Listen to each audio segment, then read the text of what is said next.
নমস্কার, আজও একটা অঙ্ক নিয়ে সংখ্যাটা গড়ের অঙ্কটা বলা আছে কি 120 জন ছাত্রের প্রাপ্ত গড় নাম্বার কত 55।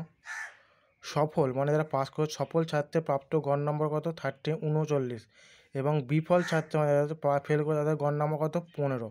তবে পরীক্ষায় কতজন ছাত্র সফল মানে কারা কতজন পাস করেছিল। তাহলে মোট উত্তর হবে 100। সফল কত বলেছে 39 এবং বিফল কত বলেছে 15।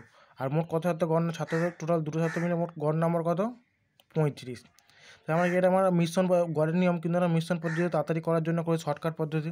এটা মাঝখানে 39 15 মাঝখানে 35, 35 সাথে আগে 15 বিয়োগ করবো 20, আর 39 সাথে 35 বিয়োগ করবো, তাহলে কত হবে 4। তাহলে এটাকে কাটাকুটি করে 4 দিয়ে 4 1 4, 4 20, 4 5 20, তাহলে 5 আর 4 অনুপাত বেলা করো 5:1। তাহলে 5:1 মানে এইটা হচ্ছে সফল, এটা হচ্ছে বিফলের অনুপাত। দুটো মিলে কত হয় 6, দুটো যোগ করবো 6। আমরা কি সফল কথা 5 করবো, 5/6 ইন্টু 120। 6 দিয়ে গেলে 6 কুড়ি 100, 20 5 100। আর বিফল পরীক্ষা করতে হলে 1/6 ইন্টু 120। 6 দিয়ে গেলে 6 কুড়ি 100, 20 20। তাহলে কি সফল কত 100 জন আর বিফল 20 জন। তোমরা এটা শর্টকাট পদ্ধতি মিশ্রণ করতে পারো। আশা করি সব বুঝতে পেরেছো।